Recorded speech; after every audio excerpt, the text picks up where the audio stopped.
అని చెప్పని ఈ ఈ యొక్క లోకానుసారమైనటువంటి సహాయాలు మంచిదే కొంత మట్టికి, కానీ ఈ సహాయం మనల్ని అక్కడికి తీసుకెళ్ళదు. ఎక్కడికి?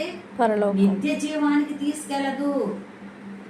యేసయ్య నిజముగా దేవుడు, ఆయన లోక పాపమును మోసుకుపోయిన దేవుని గొర్రె పిల్ల, ఆయన రక్తము ద్వారానే మనకు పాప విమోచన, ఆయన శిలువ మరణ పునరుత్థానముల ద్వారానే మనకు నిత్య జీవమని గ్రహించిన వారే రక్షింపబడతారు. హల్లెలూయా.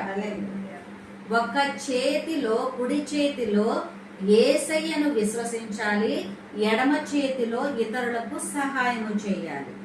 రెండు కూడా మనము బ్యాలెన్స్ చేసుకోవాలి తప్ప నేను యేసయ్యను నమ్ముకున్నాను సరిపోతుందని చెప్పని సహాయం చేయడము మానుకోకూడదు. లేదు, నేను మంచి వాళ్ళము, మేము మంచి వాళ్ళము, మేము సహాయం చేస్తున్నాము, మాకు దేవుడు మోక్ష భాగ్యం ఇస్తాడని చెప్పి అంటాకు కూడా లేదు. ఎందుకంటే పేతురు గారు అంటారు మరి అపోస్తల కార్యాల్లో, ప్రపంచమున రక్షణ కలిగించు నామము ఈ నామముకు మాత్రమే, ఏ నామము?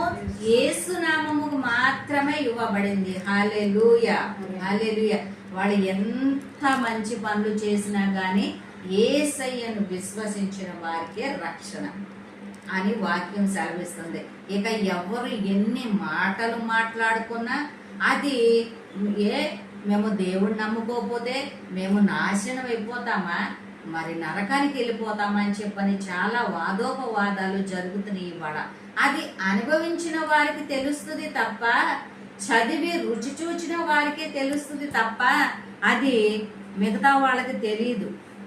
ఆ రక్షణ విలువేంటో, ఆ రక్షణ గొప్పతనం ఏంటో, ఆయన చేసిన ప్రాయశ్చిత్తం ఏంటో అది అనుభవించిన వారికే తెలుస్తుంది.